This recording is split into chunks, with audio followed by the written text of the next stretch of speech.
Assalamualaikum warahmatullahi wabarakatuh.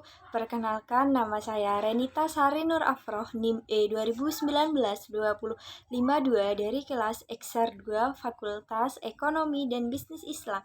Di sini saya akan menjelaskan tugas yang diberikan oleh Bapak Dr. Abdul Wadud Nasfis, LC-MBI, yang berjudul tentang ekonomi tertutup tanpa kebijakan pemerintah atau ekonomi dua sektor.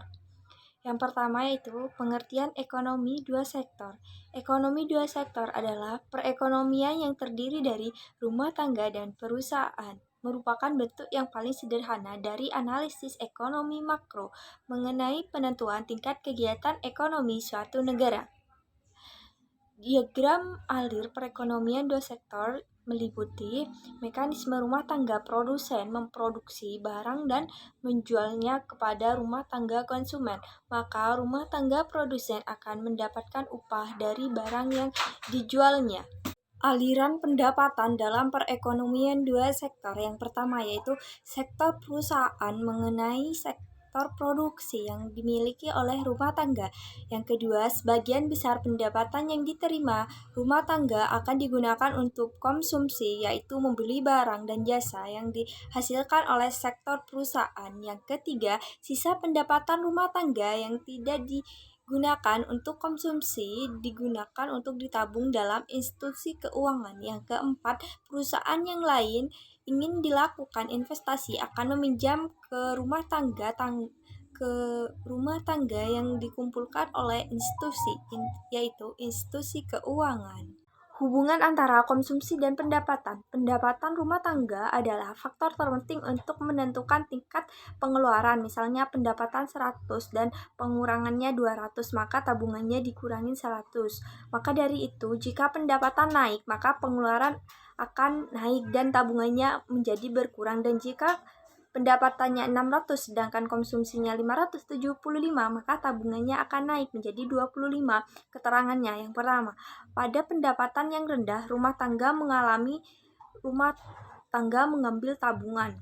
Ini berarti rumah tangga harus menggunakan harta atau tabungannya masa lalu untuk membiayai konsumsi. Yang kedua yaitu kenaikan pendapatan, menaiknya pengeluaran konsumsi. Sisa pertambahan pendapatan ditabung. Yang ketiga, pada pendapatan yang tinggi rumah tangga akan menabung. Yang selanjutnya yaitu materi tentang kecondongan mengkonsumsi. Yang pertama, kecondongan mengkonsumsi marginal (MPC) merupakan perbandingan di antara pertambahan konsumsi AC yang dilakukan dengan pertambahan disposable income atau AYD yang diperoleh. MPC sama dengan AC dikurangi AYD. Yang kedua, kecondongan mengkonsumsi rata-rata APC. Mekanismenya atau perhitungannya APC sama dengan C dikurangi YD. Yang selanjutnya yaitu kecondongan menabung sama dengan MPS sama dengan AS atau DTS dikurangi AYD. Kecondongan menabung rata-rata APS sama dengan S dikurangi YD. Fungsi konsumsi dan tabungan. Cara menghitungnya fungsi konsumsi yaitu C sama dengan A plus BY atau C sama dengan A plus BYD.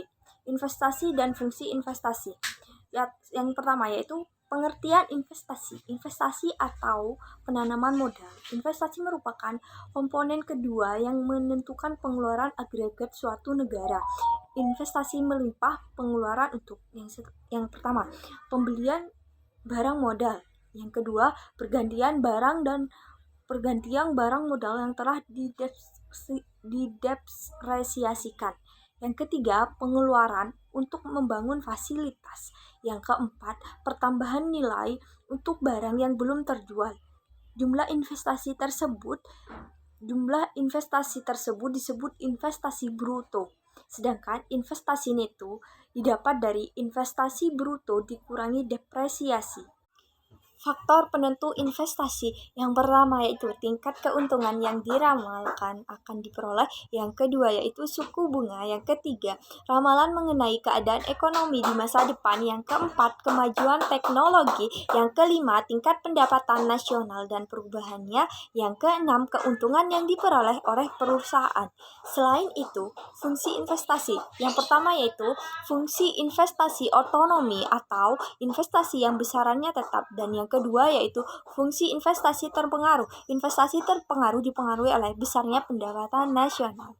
Selanjutnya yaitu keseimbangan perekonomian negara akan tercapai apabila dengan rumus cara menghitungnya Y sama dengan C plus I.